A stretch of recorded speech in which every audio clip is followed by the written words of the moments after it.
నిమిషాలు ఎక్కడ నేను నిలబడి అసలు నడుస్తుంటా అది ఇది ఎలా నడుస్తాడో చూస్తాను నేను.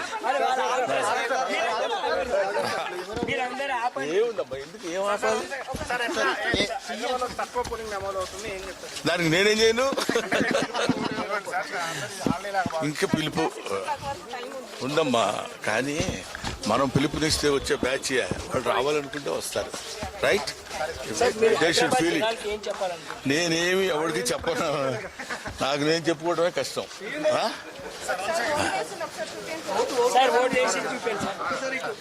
ప్రమాణ పూర్తిగా చేశాను, చూసుకోండి కావాలి. రైట్, తులిపెట్టరా నువ్వు.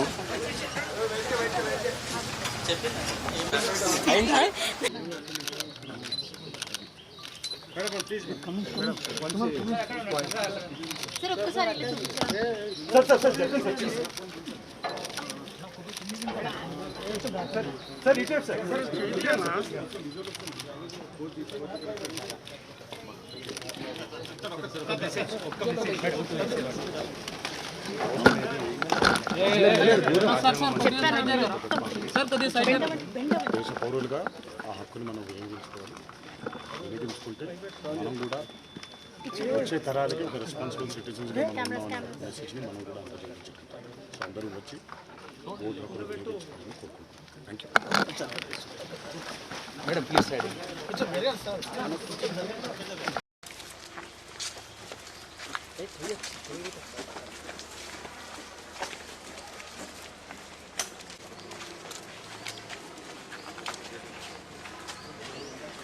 వెనక చూసి బ్రదర్.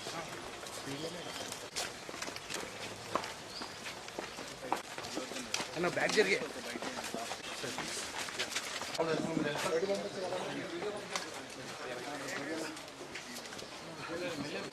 ప్లీజ్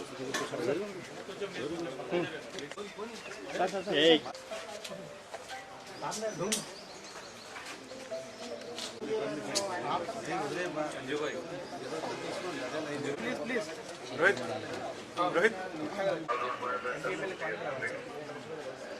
బ్రో సైడ్ గానే కొంచెం మీరు కొంచెం వెనకాల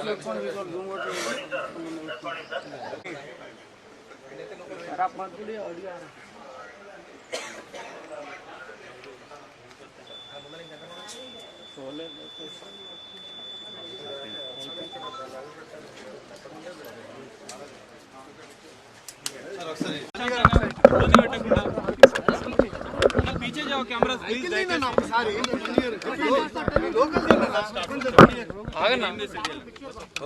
కొంచెం ప్లీజ్ సైడ్ పెట్టండి అందరూ. మైక్ ఓకేనా, రెడీనా? Please cost your vote responsibly. ఒక్క నిమిషం సార్, అంటే మొన్న మీరు నంద్యాల వెళ్ళారు కదా, మీ ఫ్రెండ్ కోసం వెళ్ళారు, మరి దానిపైన కొద్దిగా సోషల్ మీడియాలో వస్తుంది. Firstly I would like to tell I'm not politically aligned with any party అండి. నాకు ఒఫిషియల్గా ఏ పార్టీతో సంబంధం లేదు. I'm neutral to all parties. నా అనే వ్యక్తులు ఏ పార్టీలో ఉన్నా పార్టీకి సంబంధం లేకుండా నేను వ్యక్తిగతంగా వాళ్ళకి నా సపోర్ట్ ఇస్తాను. It could be my uncle Pavan Kalyan garu. My love and support is always there for him. And లేదంటే నా ఫ్రెండ్ నంద్యాలలో రవి గారు అవ్వచ్చు, లేదంటే రేపు మా మావయ్య గారు చంద్రశేఖర్ రెడ్డి గారు కావచ్చు, లేదంటే రేపు మా బన్నివాస్ కావచ్చు, ఎవరైనా కావచ్చు. పార్టీకి సంబంధం లేకుండా నేను వాళ్ళకి మద్దతు ఇస్తాను. And my support will be that to my close people. And మీరు పర్టికులర్ అడిగిన దానికి నంద్యాల దాని గురించి చెప్పాలంటే, రవిసింగారెడ్డి గారు నాకు ఎన్నో ఏళ్ళుగా, గత 15 ఏళ్ళుగా మంచి ఫ్రెండ్. అండ్ ఎప్పటి నుంచో నేను ఒక మాట అన్నాను, బ్రదర్ మీరు ఎప్పుడైనా పాలిటిక్స్లోకి వస్తే నేను ఖచ్చితంగా మీ ఊరు వచ్చి మీకు సపోర్ట్ చేస్తాను ఎప్పుడు అనేవాడిని. నేను మాట ఇచ్చాను. బట్ 2019లో ఆయన యాక్టివ్ పాలిటిక్స్లోకి వచ్చిన తర్వాత నేను అప్పుడు రాలేకపోయాను, ట్వీట్ పెట్టాను. ఈ 2024కి వచ్చేసరికి అప్పటి నుంచి నా మనసులో ఉంది, అదే ఇలా మాట ఇచ్చాం కదా, ఖచ్చితంగా వచ్చి ఒకసారి నాకు కనపడాలని నా మనసులో ఉంది. అండ్ ఈసారి ఈ ఎలక్షన్లో ఆయన నించుందని తెలిసింది అంటే నేనే ఫోన్ చేసి, బ్రదర్ చెప్పాను కదా వస్తానని, నేను వద్దాం అనుకుంటున్నాను చెప్పాను. వచ్చాను, నేను మా వైఫ్ పర్సనల్గా వచ్చి ఆయన ఊరు విజిట్ చేసి ఆయన ఇంటికి వెళ్ళి ఆయన్ని ఒక గుడ్ విల్ జెస్చర్ కింద ఆయన కలిసి బెస్ట్ విషెస్ చెప్పేసి వచ్చేసాను. లేదు, thank you.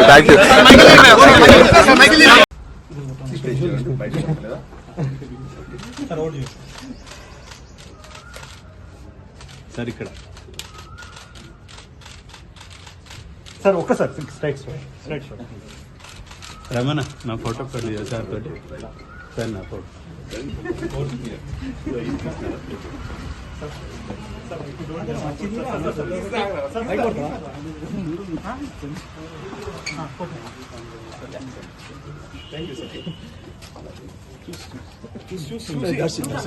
President, this I spoke. I never spoke more than this. That's it. Last time అయితే మౌనం పాప నేనే లోగో పెట్టాను యాక్చువల్లీ మీరు లోగో పెట్టొద్దాం కింద పడతారు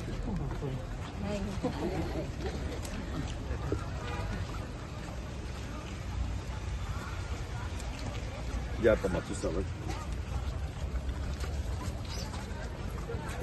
ఇక బయట మాట్లాడి మీరు పంపిస్తాను సార్. ఓకే పక్క దొరికిన తీసుకుంటారు జస్ట్ ప్లీజ్ ఓటు హక్కు వినియోగించుకున్నామండి. ఇది అప్పుడు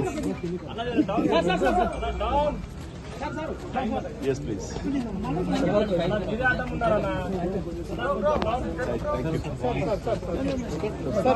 లోపల మాట్లాడే సార్ అది ఏ అని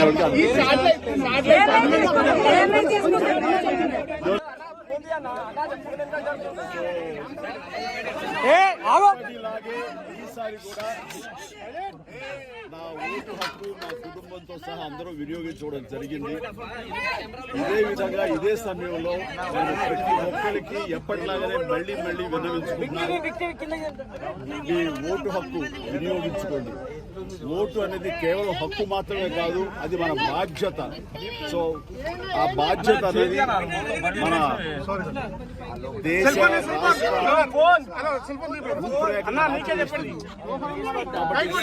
నాయకులు వీళ్ళు మనకు న్యాయం చేస్తారు, మనకి సుపరిపాలన అందిస్తారు అనే నమ్మకం ఉన్నటువంటి నాయకులకి ఓటు ద్వారా తెలపండి. ఆ తర్వాత మన అభివృద్ధిని రావడానికి, అభివృద్ధి పథంలోకి మన దేశం కానివ్వండి రాష్ట్రంగానే వెళ్ళటానికి so please make use of your vote power.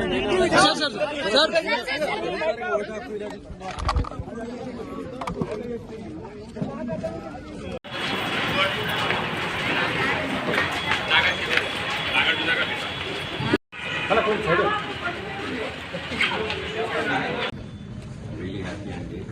ఎందుకంటే ఈరోజు చాలామంది యంగ్స్టర్స్ వాళ్ళందరూ పొద్దునపూటే ఆల్ ఓవర్ ఏపీలో కానీ తెలంగాణలో కానీ ఓటుకి తరలి వస్తున్నారు ఓటు వేసేసరికి. అలాగే ప్రతి ఒక్కరు, ముఖ్యంగా ఫస్ట్ టైం ఓటర్స్ ప్రతి ఒక్కరు వీళ్ళ జీవితంలోనే చాలా వాల్యుబుల్ ఎనీథింగ్ ఏదైనా ఉందంటే ఓటు హక్కండి. ఎవరు దాన్ని మిస్ చేసుకోకండి. ఓటు నేను ఎవరికి వేయట్లేదు, నేను ఎవరికి చేంద్రా పోయి నాకు రైతు పోయి అనే వాళ్ళందరూ కూల్గా అండి దేశంలోకి వస్తారు. సో దయచేసి ప్రతి ఒక్కరు ఓటేయండి. మీ ఫ్రెండ్స్ని, మీ ఇంట్లో వాళ్ళని, మీకు తెలిసిన వాళ్ళని, మీ పక్కింటి వాళ్ళని ప్రతి ఒక్కరిని ఓటు వేయట్లేదని తెలిసినప్పుడు మీరు బాధ్యతగా తీసుకొని ప్రతి ఒక్కరిని ఓటేయమని ముందు తీసుకురావండి. ఎప్పుడు మంచి గవర్నమెంట్స్కి